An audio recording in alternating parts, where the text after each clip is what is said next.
Good afternoon, SBSI Conference. My name is Erin Worsham. I am the Executive Director of CASE, Fuqua's Center for the Advancement of Social Entrepreneurship. This has been an incredible conference so far, and I know I've been involved in so many engaging and interesting conversations about the future of social impact and sustainability. And in the midst of those conversations, it's my honor to bring you a special announcement today. So I will be announcing the inaugural winner of the $100,000 Fred Morgan Kirby Prize for Scaling Social Impact.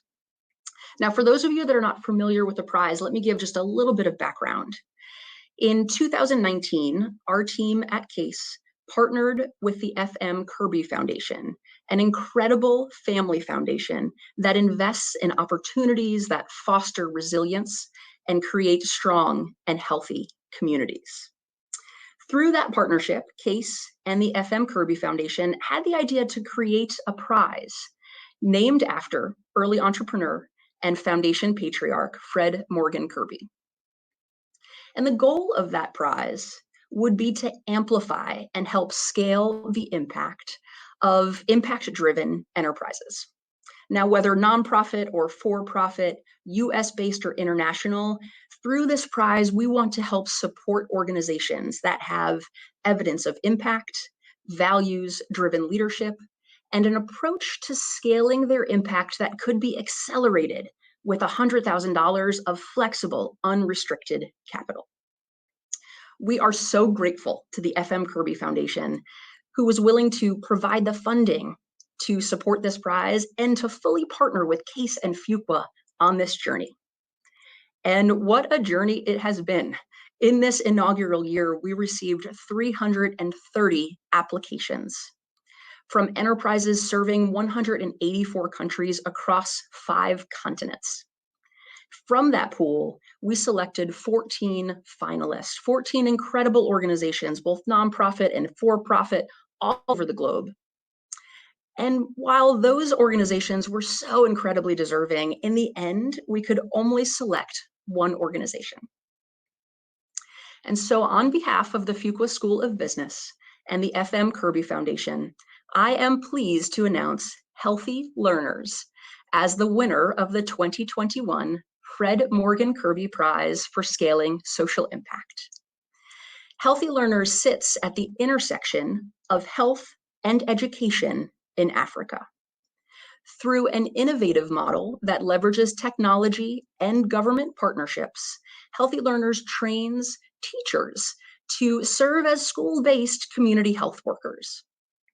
They currently serve over 250,000 students with an external evaluation showing that their programming has led to a 38% reduction in morbidity for school-age kids, a 52% reduction in stunting, and so much more.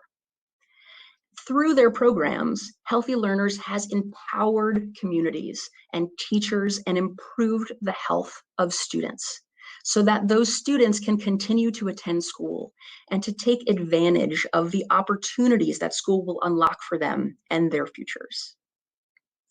Healthy Learners is an organization that is rooted deeply in community. They have strong relationships with government and an agile and effective team. And those attributes have really come in handy and been critical during the COVID-19 pandemic, as the Zambian Ministry of Education has turned to Healthy Learners to help the Zambian government develop the guidelines to reopen schools across the nation. And as a result, the demand for Healthy Learners model has surged. And while they are already serving 250,000 students, Healthy Learners scaling plans are much more ambitious than that. They aim to reach 600,000 students in the next 3 years, achieve national coverage in Zambia, and then become a model for governments throughout the region and beyond. We are thrilled to support Healthy Learners and know that this prize will help them accelerate and scale their impact. And so it is my honor to pass the mic over to the co-founders of Healthy Learners, Lonnie Hackett and Ignatius Bulongo, who are joining us from their headquarters in Zambia. Thank you, Aaron, and thank you all so much for having us here. We are incredibly grateful to be the inaugural winners of the Fred Morgan Kirby Prize for Scaling Social Impact. My name is Lonnie Hackett, and with me is Ignatius Belongo. And as Aaron mentioned, we're the co-founders of Healthy Learners, and we're a nonprofit organization dedicated to improving the health and learning of school-aged children. And our organization was really founded on the realization that when it comes to health, school-aged children go critically overlooked. And for the past half decade now, we've been obsessed with two questions. The first one is, how come in a country like Zambia, where primary healthcare is free, and in a city, a capital city like Lusaka, where it's fairly accessible, that school-aged children, a large segment of the population, are accessing it in such low numbers? And the second question, and perhaps more importantly, what can be done about it? And the more we really dug into that first question and explored the challenge, we realized this isn't isolated to Zambia, but globally, school-aged children have the fewest touch points with the healthcare system. And that the vast majority, nearly all children's health programs focus on early childhood under 5, because that's that key moment for survival and development. And yet they tend to overlook the needs of older children. But kids still get sick after they turn 6.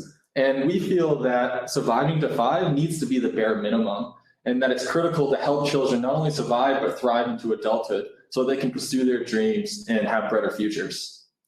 And so for the past 5 years, we've been building on a very simple idea. And that was that if kids aren't accessing healthcare at the health facilities, then let's shift that access point to where more than 90% of Zambian children already are in their schools. And let's train and equip and empower the people who spend more time with the kids than most anyone else in their lives to be a new population of community health workers to look after and respond to the health and well-being of kids. And so for the past 5 years, we've been working with the Zambian government to build this solution and model of school-based community health and to integrate it into the administrative systems and structures of the Ministries of Health and Education. But to talk a little bit more about how the model works, I'm happy to hand it off here to Ignatius. Thank you, Lonnie. The heart and the soul of the program is actually in training the teacher as a school health worker. The trained teacher are able actually to monitor and promote health amongst the student. They are also able to actually identify sick learner and screen, and are able also to provide health education to the school community. We do not only train the teachers, we also train the school health administration, the health facility staff in managing the managing and supervising the health, the school health program in schools. When we actually introduce the program in new sites, the first thing we do is actually to construct and equip health rooms. And these health rooms, this is where the school health teacher are based.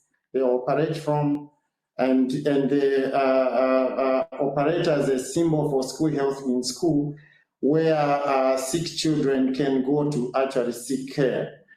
Our school health teacher do not actually wait to actually for problems. They are actually proactive to look out for trouble. They use different systems like the buddy system, classroom register. The BUD system is a system where teachers group learners in a group of 3 or 4 so that they can actually offer peer to each other. And they are able actually to identify a student who is at home and report to the teacher, and the teacher is able actually to provide care and make referral where necessary to the health facility. Yeah, and so when a child is sick, they're able to go to the health room or seek out care from that school health worker who, through our tech partner ThinkMD, we've developed a mobile diagnostic tool that allows the teachers to provide an integrated clinical assessment using the same logic that would be done by a physician to provide accurate diagnoses, preliminary diagnoses, as well as age and weight specific recommendations to be able to treat minor conditions directly at the school and to refer and accompany kids in need of more serious care to the local health facility. And for us, what's also incredibly exciting about this is it's allowing us to generate an enormous database, one of the larger databases in the region and for school children's health. And the aggregated data allows us to monitor health trends and detect outbreaks early, whereas the disaggregated data allows us to efficiently monitor the performance of the program, as well as to customize to local needs and to provide specific recommendations to schools as well as individual teachers. And so this model really is the culmination of teachers, school administrators, health workers, community leaders, parents coming together for the first time to really look after the health and well-being of school-aged children.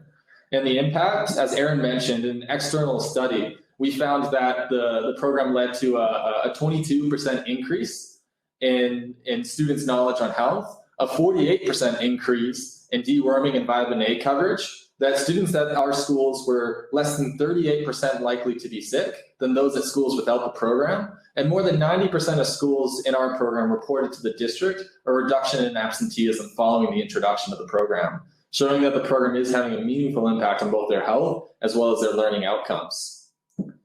And one of our head teachers went as far as to say that in his 30 years as an educator, that this is one of the best things to have ever happened to his school. And all of this is done at an annual ongoing cost of around $2.20 per child, which is equal to just 1-2% of what the government's already spending for primary school education. And so for a marginal increase in investment, we're seeing a huge return. And as Aaron mentioned, this is a really incredibly exciting time for our organization's life. In the past 6 months, we've more than doubled in size to serve all public primary schools in Lusaka, more than 250,000 students.